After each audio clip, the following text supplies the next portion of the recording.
कहानियों की नई सीरीज एक कहानी सुनाओ ना प्लीज में आप सभी का स्वागत है। तो चलिए शुरू करते हैं आज की कहानी। एक बार एक युवक अपनी परेशानियों से तंग आकर एक साधु के पास पहुंचा। उसने दुखी स्वर में कहा, महाराज मेरा जीवन दुखों से भर गया है, मैं अब और जीना नहीं चाहता। साधु ने शांत स्वर में कहा, यह तो बहुत अच्छी बात है। अगर जीवन बोझ लगने लगा है तो उसे व्यर्थ क्यों गंवाना। पास के जंगल में एक भूखा शेर है, जाओ और उसे अपना शरीर अर्पित कर दो।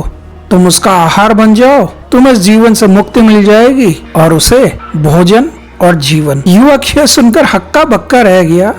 वो सोच रहा था कि साधु से सांत्वना देंगे, समझाएंगे, कोई उपाय बताएंगे, मगर यहाँ तो एकदम उल्टा हो गया। उसकी उलझन भांपते हुए वो मुस्कुराए और बोले, क्या हुआ, किस सोच में डूब गए हो। वो बोला, महाराज मैं बहुत गरीब हूँ, जीवन की परेशानियां खत्म नहीं हो पा रही है, घर में सब कुछ अस्त व्यस्त हो गया है। साधु ने कहा कि बातें घुमा फिरा के मत करो, साफ साफ बताओ तुम्हें चाहिए क्या। युवक ने थोड़ी सी हिम्मत जुटाई और कहा, मुझे धन चाहिए। साधु ने पूछा, कितना धन चाहिए। युवक कुछ पल सोचता रहा, फिर बोला, बस इतना कि मेरा गुजारा हो जाए। साधु मुस्कुराए और बोले, ठीक है, वो देखो पास में गुफा बनी है, उसमें चले जाओ, वहां ढेर सारा धन है, जितना तुम्हें लगता है कि तुम्हारे गुजारे के लिए काफी है उतना ले आओ, लेकिन ध्यान रखना जितनी जल्दी बाहर आओगे उतना तुम्हारा भला होगा। युवक साधु को प्रणाम करके खुशी खुशी गुफा में चला गया। उसने देखा रुपए, सोने, चांदी, हीरे जवाहरात के ढेर लगे थे। वो लालच में भरकर आगे बढ़ता गया। पहले पैसे उठाए, फिर सोना, फिर और आगे बढ़कर हीरे जवाहरात, एक से बढ़कर एक बेशकीमती चीजें। उसकी समझ में नहीं आ रहा था कि क्या उठाऊं क्या छोड़ूं। उसे लगा कि शायद थोड़ा और आगे बढ़ूंगा तो कुछ और कीमती मिल जाए, मगर मन ही मन साधु की बात भी याद आ रही थी, जल्दी लौट आना तो तुम्हारा भला होगा। लेकिन उसने सोचा थोड़ा और आगे चलकर देख लूं, फिर लौटूंगा। वो आगे बढ़ता गया और फिर अचानक से एक उसे तेज गुर्राहट सुनाई दी। सामने एक भूखा शेर मुंह फाड़े खड़ा था। वो घबराकर पीछे भागने लगा तो देखा कि उसके पैर पर एक बड़ा सा अजगर लिपटा हुआ था, जो धीरे धीरे उसे जकड़ता जा रहा था। अजगर ने अपना मुंह खोला और युवक को निगलने ही वाला था कि वो चीख उठा, महाराज बचा लीजिए, मुझे कुछ नहीं चाहिए, मुझे कुछ नहीं चाहिए। जो युवक मृत्यु की तलाश में वहां पे आया था, हम मृत्यु को देख के घबरा उठा था। डर के मारे उसकी आंखें बंद हो गई।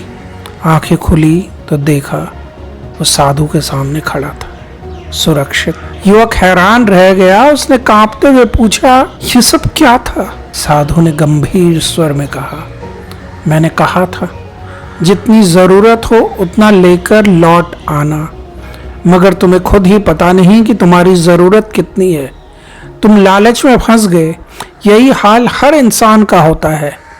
हमें जो चाहिए उससे ज्यादा बटोरने की लालसा में हम फंसते जाते हैं। वो भी चीजें असल में जिनकी जरूरत ही नहीं, वो भी बटोर लेते हैं और फिर सारा जीवन उसी के बोझ तले दबकर गुजार लेते। युवक की आंखों में आंसू बह निकले।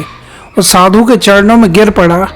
उसने कहा, मुझे कुछ नहीं चाहिए महाराज, बस अब आप मेरा मार्गदर्शन कीजिए।